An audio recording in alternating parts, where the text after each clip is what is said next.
LCI. L'invité ce matin, c'est Vladimir Fedorovski. Bonjour. Merci beaucoup d'être là. Et j'ai pas perdu mon accent. Je vous corrige, pas seulement russe, je suis d'origine russe et ukrainien. Mais bien sûr, moitié. Et l'auteur, je vais quand même le dire, du diplomate venu du froid, ça venu du froid, il n'y a aucun doute. Des complots du Kremlin, la succession de Poutine. Il y a quelques jours. Tout. Là-dedans, il y a mes 3 vies secrètes, s'il vous plaît, mais surtout, vous savez, je vais vous dire, on va parler des choses. Alors justement, je vais peut-être les résumer, parce qu'on le sait peu. Il se trouve que vous avez commencé votre carrière diplomatique, notamment comme interprète de la langue arabe pour Brejnev, au Kremlin, on va en parler. Vous connaissez d'ailleurs les dirigeants arabes, vous avez bien connu Arafat, on parlera aussi de Mahmoud Abbas dans un instant, et que vous avez aussi négocié le rétablissement de relations entre Moscou et Israël. S'il vous plaît, pour faire plaisir à ma francophilie, ça s'est passé à Paris. Les gens ne savent pas. En l'occurrence, parce que Paris, c'était une capitale diplomatique, et je me souviens, à l'époque, vous savez, je vais vous dire, moi j'étais très lié avec Chirac, pour vous dire. Et Chirac a eu une vision par rapport à la région. Il a une vision pour le Proche-Orient. Pour le Proche-Orient. Il a eu une vision, évidemment, pour l'Europe. Ça, c'est un autre. Mais je vais vous dire, le livre, c'est pas seulement les complots, la diplomatie, mais c'est aussi... je voulais faire plaisir aux gens, parce que les gens sont tristes aujourd'hui. Ils ont marre de nous regarder tout le temps, les tristes. Et j'ai fait la face lumineuse du XXe siècle aussi. Mes contacts avec Chagall, avec Dali, extraordinaire Dali, Aragon, Nureyev, les égéries, tout ça. Vous racontez aussi, Vladimir Fedorovski, des choses qui sont moins joyeuses, parce que la vie n'est pas toujours joyeuse. On va quand même y revenir malheureusement. Vous parliez de Jacques Chirac, là l'un de ses successeurs lointains, Emmanuel Macron, demain va se rendre en Israël. Bien sûr, l'exercice n'est pas facile. Que peut-il obtenir à votre avis ? Vous savez, l'exercice est très difficile, mais je pense que c'est nécessaire d'avoir les contacts là-bas. Moi, je considère qu'on vit peut-être le moment le plus dangereux de l'histoire maintenant du monde. Je disais, on va vous souvenir de notre interview, je disais, on va vers la guerre totale en Ukraine. Moi, j'ai ce sentiment d'inquiétude. J'ai failli dire et quand vous dites le moment le plus dangereux, vous voulez dire plus dangereux que la guerre froide, plus dangereux que les guerres mondiales? Les guerres froides, vous savez, la guerre froide, vous allez en rêver. Vous allez en rêver, pourquoi? Parce que pendant la guerre froide, il y avait la distinction entre la politique réelle et la propagande. Franchement, les gens ne prenaient pas leur désir pour les réalités. Je me souviens, je les ai tous connus, mais... avec Kissinger, évidemment, pour la galerie, on faisait une chose, mais une autre chose, je raconte dans le livre comment ils ont géré la guerre de Kippour, Brejnev et Kissinger. C'était impressionnant. Vous savez, leur principale préoccupation, c'est de ne pas mettre l'adversaire dos au mur. Vous dites que c'est très différent de ce qu'on vit aujourd'hui. Pourquoi ? Je me demande, est-ce que c'est...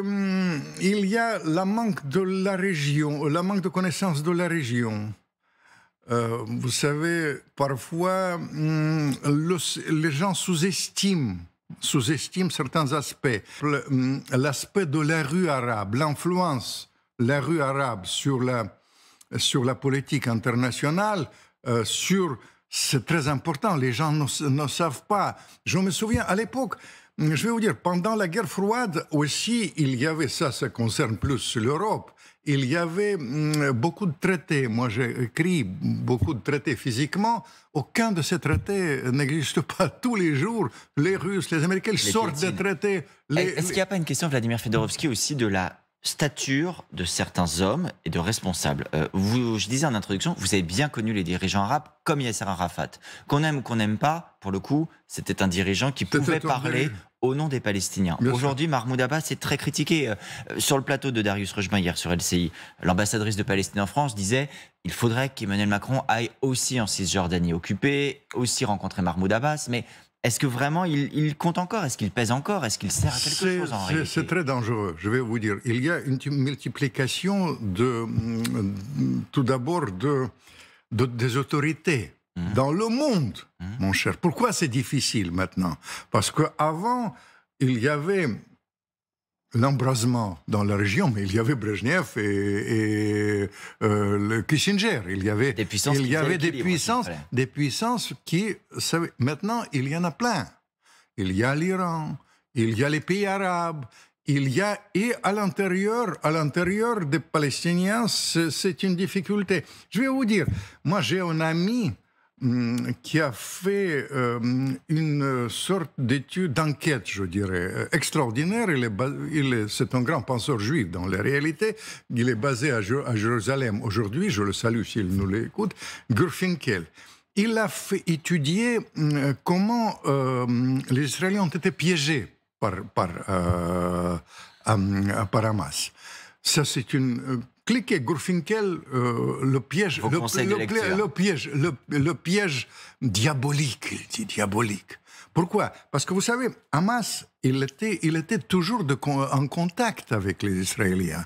Vous vous souvenez que les Israéliens, ils ont même préféré d'affaiblir l'autorité palestinienne pour c'est ce qu'a reproché Netanyahou aujourd'hui par une partie évidemment. de sa population. Pourquoi il était... Parce que ça s'est passé.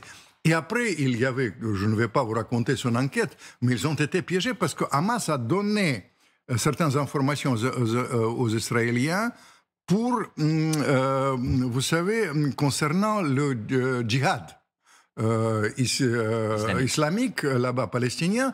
Et ça, sur le toile de fond, quand il a préparé ça, il les a piégés. Et vous comprenez pourquoi je vous parle de ça?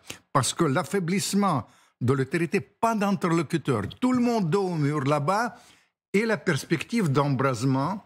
Je raconte dans le livre, vous comprenez, quand on a monté par paliers, autrefois pendant la guerre de Kippour. Aujourd'hui, l'escalade est partout. En Ukraine, l'escalade, et il y a l'escalade. Avec le risque qu'elle soit non contrôlée. Absolument. Vous disiez, point très important, je pense, cette question de la taille des puissances, de la capacité qu'ont certaines puissances à réguler le monde.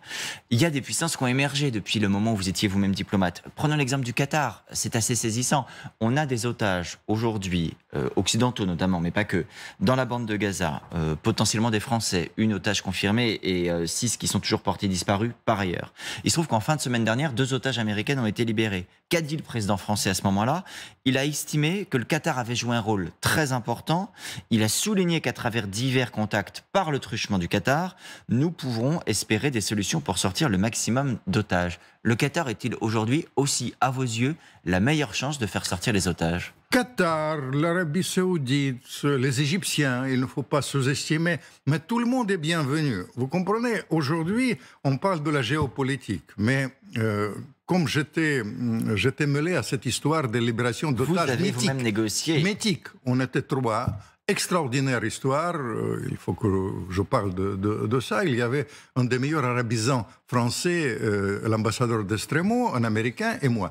Et nous avons pensé toujours, surtout aux vies humaines. Aujourd'hui, moi, je soutiens les familles des otages, parce que vous savez, physiquement, je sais. Et dans cette affaire, tout le monde est bienvenu. Il ne faut pas sous-estimer. On sait que les Américains mènent négociation à travers Qatar. Le président français va aller là-bas. Et il faut souhaiter qu'il faut... Et après, il faut gérer l'ensemble. L'ensemble, la rue, aussi l'intérieur, parce que tous les pays, pour les Russes, il y a 20 millions de musulmans là-bas. Il y a la communauté musulmane très importante. Vous voyez comment ça se passe. Il faut voir ça. Et je pense que quand on parle des otages, on parlait tout d'abord de ça, mais il faut parler absolument aussi des civils. Parce que vous comprenez, c'est une gestion de tout. Et cet exercice que le président français il va mener là-bas, c'est un exercice vraiment très important. Dans le risque d'embrasement, Vladimir Fedorovski, on regarde aussi ce qui se passe au nord d'Israël, au sud Liban, avec le Hezbollah libanais. L'armée israélienne, d'ailleurs, a accusé le Hezbollah de chercher l'escalade militaire. Le Premier ministre israélien a prévenu que si le Hezbollah cherchait la guerre, il ferait l'erreur de sa vie. L'Iran, d'ailleurs, tout ça, ce sont les informations du week-end, a averti les États-Unis que la situation pourrait devenir incontrôlable. Comme vous le disiez il y a un instant, le risque d'escalade. Qui peut faire redescendre la pression? Est-ce que Vladimir Poutine, par exemple, qui a des relations avec l'Iran, a cette capacité-là? Vladimir Poutine, tout d'abord, il a compris que cette affaire, médiatiquement, elle éclipse quand même objectivement la guerre en Ukraine. La guerre Donc en ça Ukraine. sert ses intérêts. Et la plus grande performance de Zelensky, elle était excellente dans le domaine. Il est passé maintenant ailleurs. Et il a... c'est un personnage quand même assez intéressant sur ce plan-là. Il a téléphoné 10 fois, une longue conversation avec les Iraniens, une longue conversation avec quelqu'un, il s'apprécie mutuellement avec Netanyahou. Vous comprenez les contacts sur ce plan-là. Ce qui est absolument sûr, que l'embrasement est pas dans l'intérêt du tout de Poutine, parce que l'embrassement, il sera obligé de réagir. Et il sera obligé, il ne faut pas sous-estimer. On a parlé en Chine, ils ont dit les affaires militaires, les choses dans le domaine pétrole, le gaz, etc., les coopérations. Mais ils ont parlé de la région. Et vous avez vu, il y a une sorte d'approfondissement, il y a deux phénomènes qu'il faut remarquer. L'approfondissement des contacts, et non seulement de contacts, vraiment d'une sorte de synergie entre les Chinois et les Russes au Conseil de sécurité et dans le monde arabe. C'est presque la même stratégie d'ailleurs. C'est absolument les mêmes mots. C'est-à-dire, ils ont concerté ça. Et les mêmes mots, la synergie dans le Conseil de sécurité, d'ailleurs, vous savez, la France, il a accepté la vision brésilienne, la résolution brésilienne. C'était subtil. Et cette résolution était bloquée par les choses comme ça. Dans cette stratégie, quand il faut avoir plusieurs messages. Vladimir Fedorovski, est-ce que les Russes et les Chinois ne sont pas en train de tenter de nous leurrer en disant « nous voulons la paix », officiellement c'est ce qu'ils disent, en réalité, ils critiquent également l'action israélienne, voir la capacité que pourrait avoir Israël à se défendre. Il n'y a pas une volonté des Israéliens. Non. Attendez. Ça, sur ce plan-là, il y a une nuance. Vous savez, Poutine, vous n'avez pas remarqué, mais il a souligné le droit d'Israël à l'autodéfense. C'est-à-dire, il garde cette fenêtre, ces contacts privilégiés avec Netanyahou. Pourquoi ? Pourquoi dans la résolution russe, le projet de résolution russe au Conseil de sécurité soulignait l'aspect humanitaire, sauver les vies, sauver les otages, mais il veut garder cette ouverture de côté, parce que l'embrasement, c'est pas l'intérêt de tout le monde. Franchement, c'est pas l'intérêt pour la Russie, ça peut être dramatique, parce que vous savez, ils ont mis en état d'alerte. Vous savez, ils font les patrouilles avec les armes très sophistiquées, hypersoniques. Kinjal, ça s'appelle au-dessus de la mer Noire. Pourquoi ? Parce que le mouvement des Américains avec deux groupes aéroportés là-bas, ils peuvent être obligés de réagir. Et l'embrasement, j'ai eu la crainte, et j'ai toujours la crainte terrible pour l'Ukraine, parce qu'il y a les pertes humaines, mais surtout l'escalade on oublie, mais l'escalade ces jours-ci continue. Et je dois vous dire que là-bas, l'embrasement peut venir de la région. Et l'embrasement, c'est le Caucase. L'embrasement, ça peut être... Parce qu'au-delà des calculs politiques, il y a quand même des grands dessins géopolitiques. Et pour les Russes, l'embrasement et la guerre mondiale qui viendra du côté du Caucase, c'est terrible. Quand vous dites embrasement, vous pensez guerre mondiale. Vous pensez que c'est un risque que l'on encourt aujourd'hui? Évidemment, parce que je raconte comment on a géré. Moi, 2 fois, on a failli tomber dans la guerre mondiale. Une fois, je raconte ça, mais je n'étais pas mêlé. Deuxième fois, c'est en 73, j'étais mêlé carrément sur ça. Et après, avec Andropov, un peu plus tard, en 83. Parfois, ça se passe malgré nous, avec les erreurs de calcul. Avec Andropov, je vous signale, en 83, c'était carrément l'erreur de calcul. Ils ont pris les manœuvres américaines pour l'attaque imminente dans le nucléaire.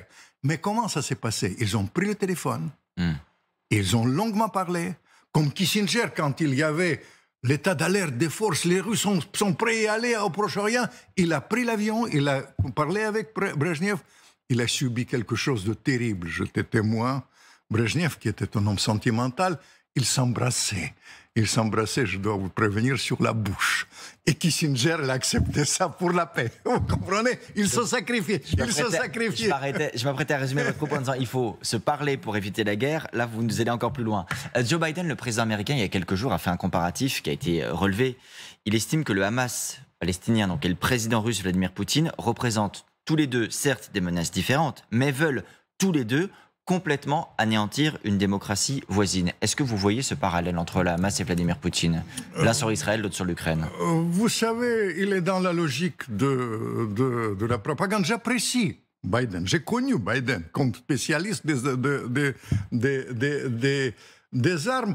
Mais ce narratif, c'est dans le contexte actuel, peut-être, moi je considère que franchement c'est une erreur. Parce que ce mélange entre la propagande et la politique réelle, c'est très dangereux. S'il veut critiquer sérieusement Poutine, il faut qu'il lise mes livres. J'en ai consacré 4. On va lui envoyer le conseil de lecture. Un point, vous le disiez à l'instant, il se trouve que la guerre continue en Ukraine. D'une manière saisissante, Russes comme Ukrainiens ont beaucoup de mal à avancer. Il y a plusieurs fronts qui sont ouverts. On a parlé ces derniers jours de ce qui se passait notamment à Avdiivka dans l'est du pays. Volodymyr Zelensky reconnaît que certes, il y a une situation difficile, mais il dit que les positions ukrainiennes restent protégées. Est-ce que vous pensez qu'on peut aller vers un conflit réellement gelé, où Russes et Ukrainiens, durablement, sont dans des positions qui bougent peu? C'est le souhait des Américains aujourd'hui. Parce que, le souhait des Américains. Je vais vous dire, le problème là-dedans, c'est très simple. Il y avait l'offensive à partir de 4 juin. L'offensive n'a pas donné les résultats espérés. Je parle de l'offensive ukrainienne. Maintenant, la situation, c'est la guerre des tranchées. Mais le danger est aussi là. Tout d'abord, les Russes s'adaptent très vite à propos des armes occidentales. Ça, c'est le premier point. Deuxième point, ils ont réuni, et les gens ne parlent pas assez ici, une sorte de force de frappe. Je vous préviens, c'est plus de 200 000 personnes qui ne sont pas entrés, ils ne sont pas dans la bataille. Ils attendent. Et à n'importe quel moment, ils peuvent entrer dans la bataille. Poutine, qui ne veut pas aller vers l'escalade totale, vers la guerre totale, il attend, mais il est énormément critiqué aujourd'hui. Critiqué dans l'armée et critiqué par la branche radicale. L'alternative à Poutine, c'est pas du tout Gorbatchev, c'est pas du tout Eltsine. L'alternative à Poutine, c'est Staline. C'est Staline. Mais cette situation au Proche-Orient, tout est lié. Elle lui donne objectivement la possibilité d'utiliser ça. Pour l'instant, on est là. Et Blinken, quand il parle parfois, Sullivan est le plus éloquent sur ce plat, c'est le conseiller principal des Américains de sécurité. Il pense qu'il faut, si on gèle pour l'instant la situation telle qu'elle est, pas définitivement, ça va donner la chance aux Ukrainiens de s'armer plus, d'envoyer les armes de plus, mais je ne suis pas certain que c'est le souhait du côté russe. Je pense que Poutine a tort et a raison. Il est conscient qu'il a fait des erreurs capitales, tragiques, aux premières années de la guerre.